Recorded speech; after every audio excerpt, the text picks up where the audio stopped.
Hello mga mi! Welcome back po dito sa aking mini vlog.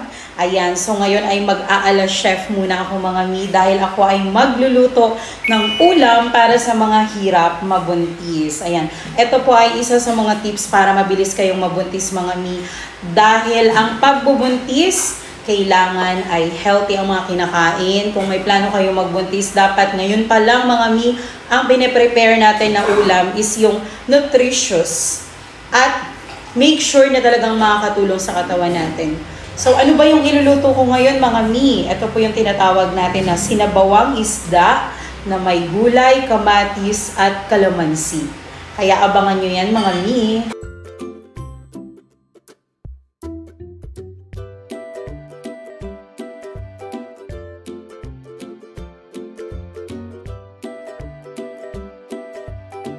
So, ano-ano ba mga ingredients ng iluluto ko ngayon mga mi? Ayan. So, syempre, napakatipid pero nutritious. Okay? So, yan ay pechay. Of course, meron din tayong isda. Ayan. Yung tawag nila sa isda na to is alumahan. Meron din tayong kamatis, sibuyas, at kalamansi. Ayan. So, yan ang mga ingredients ng iluluto natin ngayon.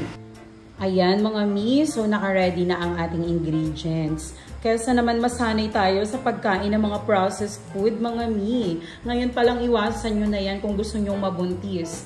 Dahil the more na processed or junk foods yung mga kinakain natin, the more na konti lang or walang sustansya ang kinakain natin everyday. Kaya mga mi, i-ready nyo na po ang inyong mga healthy lifestyle dahil ngayon ay magluluto tayo ng sinabawang isda.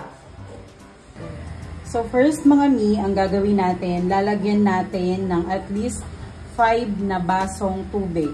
At least 5 basong tubig po mga mi ang ilalagay natin sa kaserola at hayaan muna natin kumulo yan mga mi, no?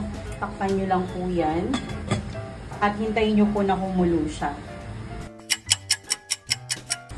Okay, at dahil po kumukulo na ang ating tubig, ngayon ay ilalagay na natin ang sibuyas,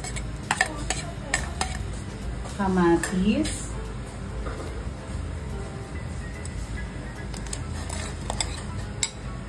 at lalagay natin ng asin.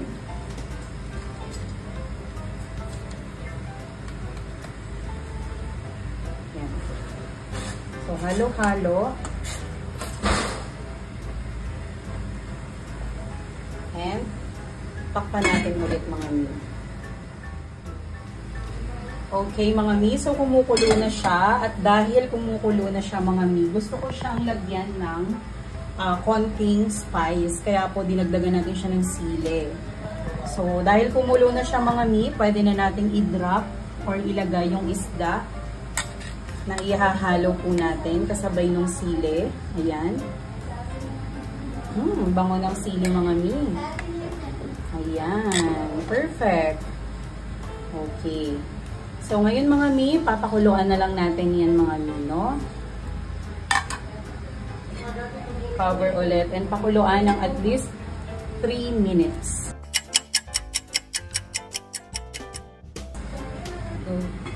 Ayan mga mi, so dahil kumukulo na po ang ating isda na mayroon ng mga kamatis, ngayon mga mi, pwede na nating ilagay ang ating pechay. Ayan. So, dahil kumukulo na yung isda, pwede na natin to-follow yung ating mga pechay, mga mino.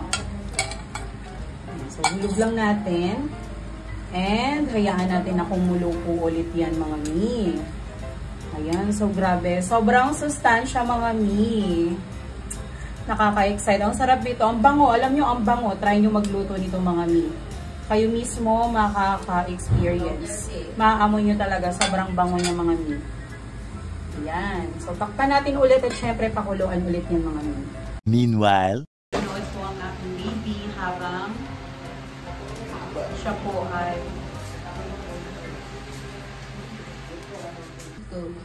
mga mi, mukhang kumukulo na po. Syempre, i-check nyo din kung malambot na yung pechay. Kasi yung pechay mga mi, medyo mahirap-hirap po yan maluto, 'di ba? Kailangan yung dahon is talagang luto siya kasi para hindi po kayo ma-constipate. Sorry. Ayan. So, tignan nyo rin kung malambot na.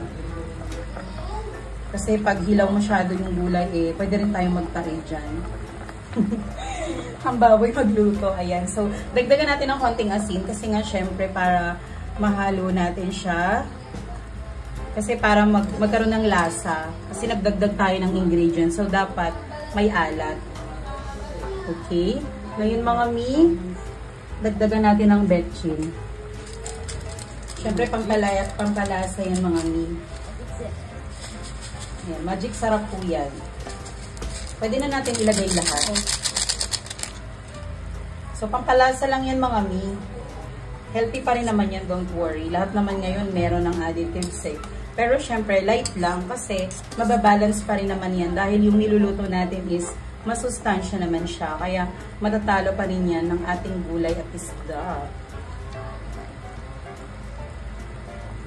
Syempre, lasahan nyo kung may lasa na, diba? So, kung meron na mga mi, lagyan natin ng kalamansi. Ito po yung kalamansing piniga. Ayan, 5 kalamansi ang nilagay ko, mga mi. So, dapat may asim siya. Tignan natin kung gaano kasarap. Kung medyo nananaig na yung asim at may lasa na. Kalamansi yun, mga mi, mayaman sa vitamin C yung kalamansi. Tsaka itong tomato. Ayan. Lahat yan masustansya, mga mi. Walang tapon yan. Tikman natin yung sabaw kung may lasa na. Wow, mga mi. Makakalimutan nyo yung pangalan nyo. Kapag nagluto kayo nito, mga mi, bukas buntis na kayo. Charot. Ayan. So, parang kulang pa yung kalamansi niya, mga mi. Parang gusto kong dagdagan. Wow, ang sarap naman yan. Isda? Yes. Ba't sana dinagdagan mo? Hindi, ganyan lang. Parang masarap. Ilan yan? Ilang piraso? 4 pieces. Ay, ganun. Parang Sa inyo lang ikaw si Muning si Ringgil. Kasi tayo, meron Ayan. So, mga mi, dagdagan natin yan ng kalamansi. Dahil, para mas masarap-sarap siya, mga mi. Taga mo na sa bawin. Di, okay na yan. Sabaw lang sa akin. Huwag mo silang pakainin. Grabe. Okay, so yan, mga mi, ang sarap. Alam nyo, mga mi, pag nagluto kayo nito, bukas buntis na kayo. Charot. Kung lagi kayo nag-uulam ng ganito, mga mi, mataas ang chance na mabuntis kayo kaagad. Dahil ang mga kinakain nyo, nutritious, masabaw, puro sustansya. Huwag puro processed food, mga prito-prito na yan. Ako, malakas yan maka-cause ng hormonal imbalance. My gosh, pwede na. Close it! Ito na ang ating finished product, mga mi. Ayan. Tada! Ayan na, mga mi, ang ating finished product. Ayan na po ang tinatawag natin na sinabawang isda sa pechay na may kalamansi at kamatis. Ready to go na. Thank you for watching, mga mi, and baby dust to all.